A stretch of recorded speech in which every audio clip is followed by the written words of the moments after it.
Hello, this is the news across the East African region. From Tanzania, life in Dar es Salaam seems to get more pleasant every day as infrastructure projects get commissioned.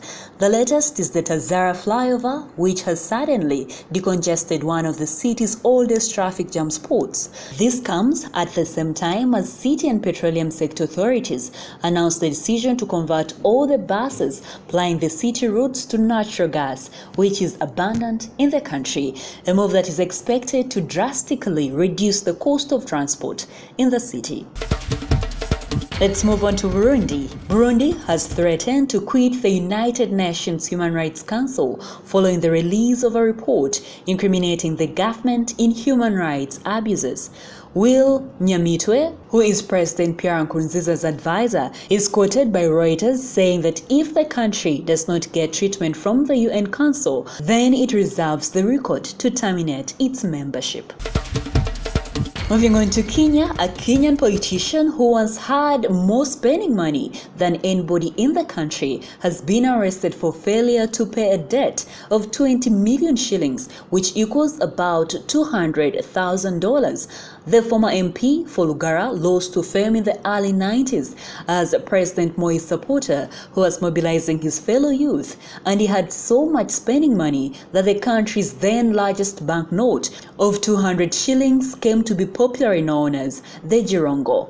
Now, a little-known businessman who lent him the money 3 years ago has dragged Jirongo to civil jail until he finds the money.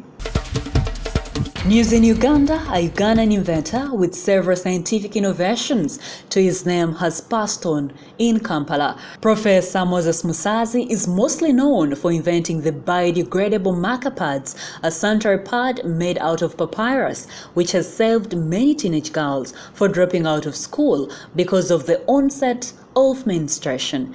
He also developed light, strong building materials of high quality for local use. Musazi, who until his death on Tuesday was a senior technology lecturer at Makerere University, also designed a now popular simple brick making machine that compacts ordinary soil to very strong building blocks.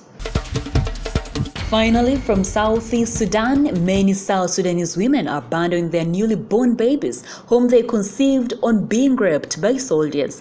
The UN Human Rights Council in Geneva has been informed by its commissioners who have been on the ground that the South Sudan government is doing virtually nothing to curb the rape epidemic, which is perpetuated both by its soldiers and by the rebels. And that was the headlining news across the East African region.